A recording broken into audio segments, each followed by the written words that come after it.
สบายดีทุกคนสบายดีมาโลกกาน้ำมิลีเราทุกคนบรรยากาศโลกกาตอนฝนตกลิ้นฝนตกลิ้นตอนนี้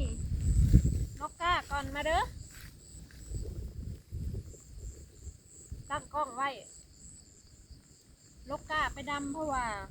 กาเบิดแล้วใส่ถุงมือก่อนเวลาเฮาวันหนักตอกแล้วมันจะเจ็บมือถ้าก็ได้2 มัด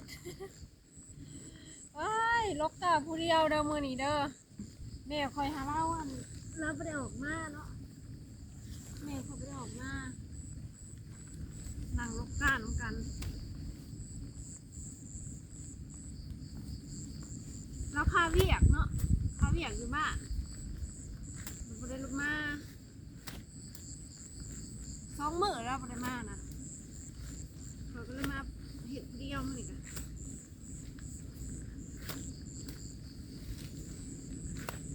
ฝนก็ตกไปปล่อยค่ะมันตกแห้งๆมันก็ส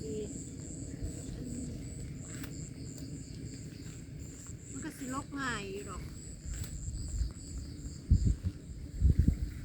หันหลังให้ทุกคนเลยได้ไหมหันหลังไปตามหนาเวียกนั่นแหละทุกคนเลย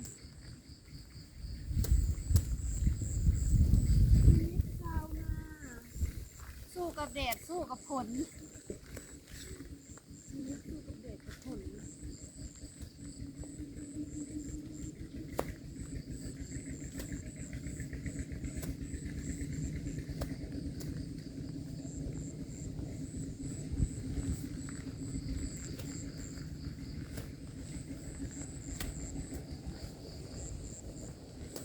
กาก็งามเลย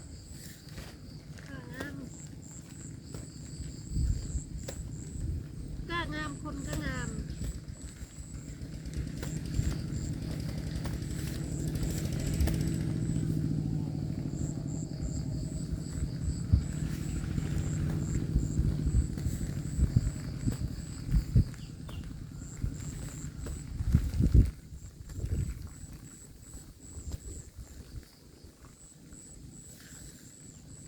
โทรศัพท์ข่อยบ่เปียกก่อนเนาะขอเบิ่งโทรศัพท์ก่อนเด้อว่าอย่างมาบ่เปียกข่อยเอากุ๊บซักนะถ้าพี่ก็สิเอาล่มมากั้งก็ว่าอันนี้กุ๊บข่อยสิเอาล่มมากั้งแต่ว่าล่มมันก็บ่มีแนวมัดใส่นะเอากุ๊บแล้วก็เอาเสียมมานะ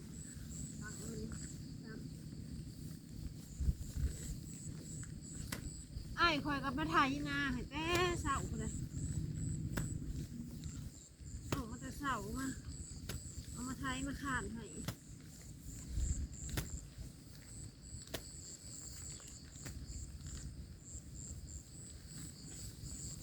ไถนาขาดนา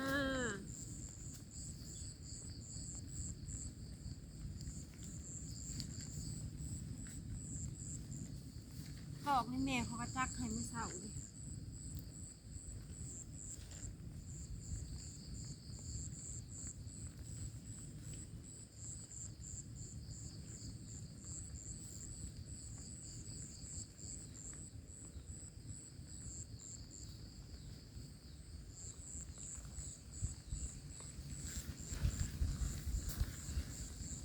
ลกข้างนี้ก่อนเด้อทุกคนเลยหันหลังเหอะ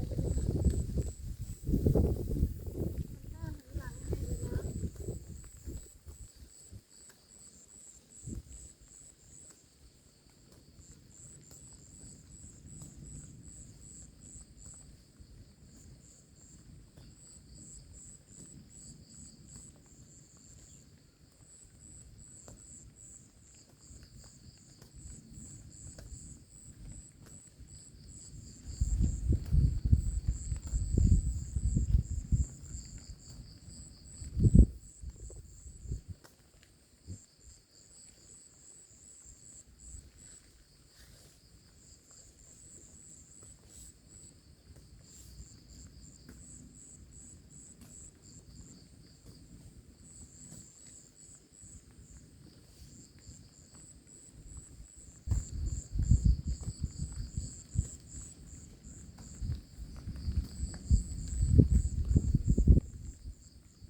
ใส่เสื้อกันฝนแบบนี้แล้วมันบ่หนาวดอก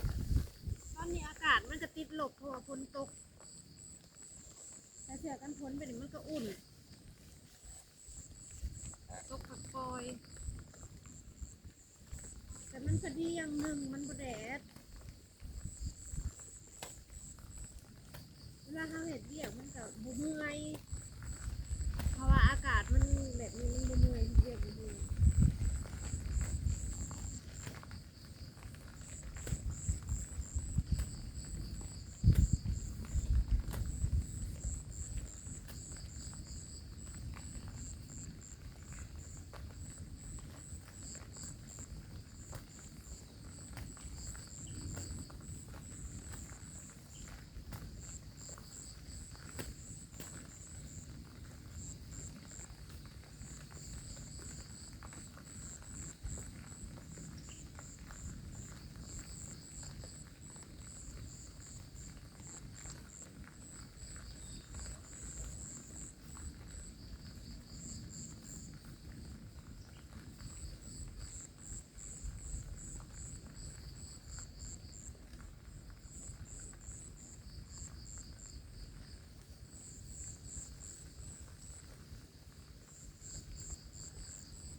มัดผ้านี่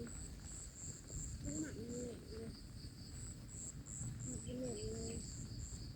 มันรูดอะไรก็สี่หมัดเจ้าเดี๋ยวก็สี่หมัดต้นต่อไป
จอบมึงโทรศัพท์ก่อน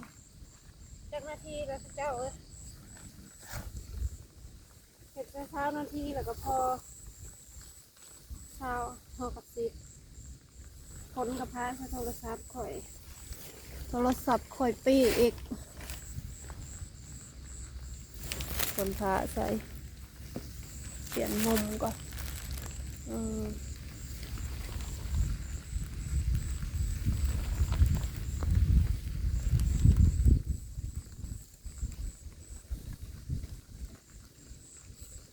ล้องมัว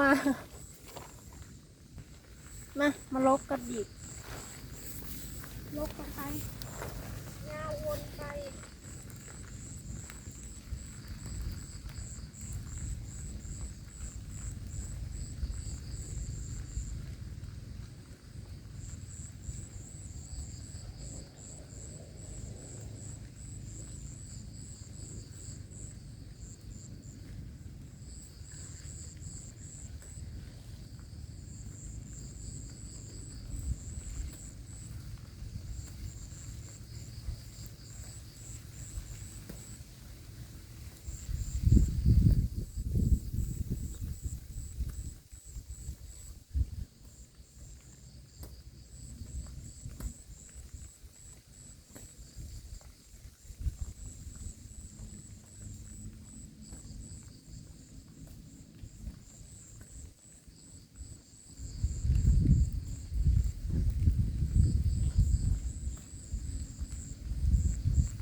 ยันลุก